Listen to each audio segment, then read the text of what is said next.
यहूदी और बनी इसराइल एक ही मतलब है इन दोनों वर्ड्स का, राइट? नो, बल्कि ये एक बहुत बड़ी गलती है जो डेली हम सारे ही कर रहे हैं, क्योंकि यहूदी और बनी इसराइल इन दोनों वर्ड्स में बहुत बड़ा डिफरेंस है। आज से 4000 साल पहले इब्राहिम अलैहिस्सलाम फलस्तीन, जिसे उस जमाने में किनान कहा जाता था, इधर पहली बार आबाद हुए, जिधर इब्राहिम अलैहिस्सलाम के 2 बेटे हुए, इस्माइल और इसहाक। तौरात में अल्लाह ने इब्राहिम अलैहिस्सलाम के दोनों बेटों से वादा किया था कि मैं तुम दोनों को ग्रेट नेशंस, अजीम कौमें बनाऊंगा और तुम दोनों की औलाद बहुत ज्यादा नंबर्स में होगी। इस्माइल अलैहिस्सलाम फलस्तीन को छोड़कर अरब में मक्का में आबाद हुए, वी ऑल नो दैट। लेकिन इसहाक अलैहिस्सलाम अपने वालिद के साथ फलस्तीन में ही रहे। फिर इसहाक अलैहिस्सलाम के एक बेटे का नाम याकूब था, जिसे इसराइल के नाम से भी जाना जाता था। याकूब अलैहिस्सलाम के 12 बेटे थे और उन सारों के नाम ये थे। लेकिन याकूब अलैहिस्सलाम इन 12 बेटों में से सबसे ज्यादा मोहब्बत अपने बेटे यूसुफ अलैहिस्सलाम से करते थे, जिसकी वजह से बाकी भाई यूसुफ अलैहिस्सलाम से बहुत जेलस होते थे। फिर आगे जो हुआ वी ऑल नो दैट, और यूसुफ अलैहिस्सलाम मिस्र, इजिप्ट के वजीर आजम बने। और कुछ ही साल बाद हर तरफ कहत आने की वजह से यूसुफ अलैहिस्सलाम ने अपने 12 भाइयों को फलस्तीन से निकालकर अपने साथ इजिप्ट में आबाद कर दिया। आहिस्ता आहिस्ता याकूब अलैहिस्सलाम इसराइल के इन 12 बेटों की औलादे इजिप्ट के हर फील्ड में फ्लरिश होने लगी। बिजनेस, ट्रेड, एग्रीकल्चर, सब में बहुत ताकतवर और स्ट्रांग होने लगी। जिस तरह आज भी यहूदी जिस भी मुल्क में रहते हैं वहां की सबसे पावरफुल कम्युनिटी बन जाते हैं। इजिप्ट में बनी इसराइल की ताकत से घबराकर आहिस्ता आहिस्ता फिरौन ने इन पर जुल्म करना शुरू किया और आखिर सारे बनी इसराइल को अपना गुलाम बना दिया। लेकिन 400 साल बाद अल्लाह ने इन्हीं 12 कबीलों में से एक कबीले लेवी की औलाद में से एक को चुना, जिसका नाम था मूसा अलैहिस्सलाम, जिन्होंने बनी इसराइल के 12 कबीलों को फिरौन की गुलामी से आजाद कर दिया और उन सारों को अपने साथ फलस्तीन की तरफ ले गया। और अल्लाह के हुक्म से मूसा अलैहिस्सलाम ने बनी इसराइल से कहा कि फलस्तीन पर हमला करो। लेकिन बनी इसराइल ने जवाब दिया कि आप और आपका रब जाकर लड़ें, हम इनसे नहीं लड़ सकते।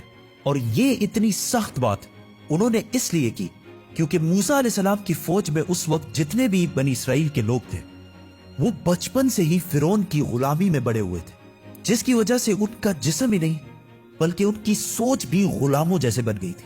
मतलब बिल्कुल एक बेगैरत कौम बन चुके थे, जिस पर अल्लाह ने 40 साल तक इन्हें इस डेजर्ट में रहने की सजा दी। 40 साल ही क्यों? क्योंकि इन 40 सालों में बनी इसराइल की पुरानी जनरेशन जो फिरौन की गुलामी की सोच में बड़ी हुई थी वो बिल्कुल खत्म हो गई और एक नई जनरेशन मूसा अलैहिस्सलाम की लीडरशिप में बिल्कुल आजाद सोच के साथ बड़ी हुई। और आखिर बनी इसराइल के इसी नई जनरेशन ने फलस्तीन और जेरूसलम को फतह कर लिया। पैगंबरों की ये सारी स्टोरीज बड़े बड़े बुक्स में हजारों सालों से पड़ी हुई है, लेकिन अब कौन जाके ये सारे बुक्स पढ़े, और वो भी टिकटॉक के इस फास्ट जमाने में, और स्पेशली बच्चे। तो for that house of books has the best solution, profit series. इसमें कुरान से बिल्कुल ऑथेंटिक स्टोरीज और बहुत ही इंटरेस्टिंग तरीके से बिल्कुल आसान अल्फाज में बनाए गए। And to buy this amazing series, link is in the description. मूसा अलैहिस्सलाम के बाद बनी इसराइल फलस्तीन में बहुत साल तक रहे, लेकिन फिर इन्हें दोबारा वहां से निकाल दिया गया, जिसके बाद अल्लाह ने बनी इसराइल के 12 कबीलों में से एक कबीले यहूदा की औलाद में से एक पैगंबर चुना, दाऊद अलैहिस्सलाम, जिन्होंने जेरूसलम पर हमला करके इसे दोबारा फतह कर लिया। और उनके बेटे सुलेमान अलैहिस्सलाम ने यहाँ पहली मस्जिद, टेम्पल बनाया।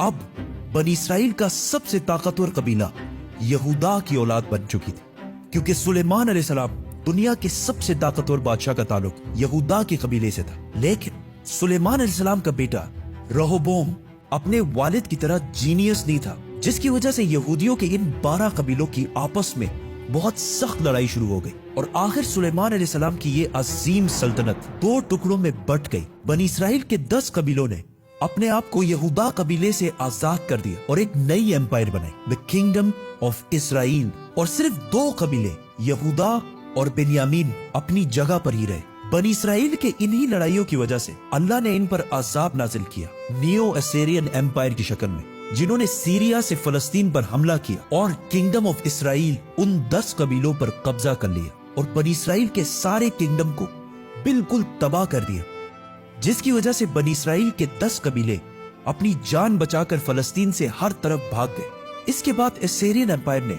सुलेमान अलैहिस्सलाम की सल्तनत यहूदा कबीले पर भी हमला करने की कोशिश की, लेकिन वो इसे फतह नहीं कर सके। अब यहां मसला ये हुआ कि बनी इसराइल के 10 कबीले फलस्तीन छोड़कर भाग गए और उनमें से बहुत सारे यूफ्रेटिस दरियाए फुरात के ईस्ट में आबाद हुए और आहिस्ता आहिस्ता इनका रिलीजन और कल्चर बिल्कुल बदल गया और दुनिया में बनी इसराइल के पुराने रिलीजन पर सिर्फ 2 ही कबीले बाकी रहे, यहूदा और बिन्यामीन का कबीला।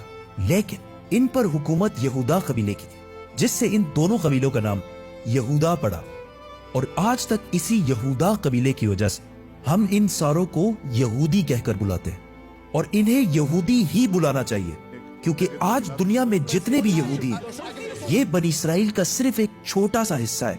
सिर्फ 2 कबीलों की औलाद है, बाकी सारे 10 कबीले ये इलाका छोड़कर जा चुके हैं। अब थ्रू आउट द ईयर्स दुनिया में बहुत सारे कबीलों ने यह क्लेम किया कि उनका ताल्लुक बनी इसराइल के उन्हीं 10 कबीलों में से है जो गायब हो चुके हैं। लेकिन दुनिया में एक कौम ऐसी है जिसका क्लेम सबसे भारी है और जिसे बहुत सारे यहूदी भी बनी इसराइल का हिस्सा समझते हैं,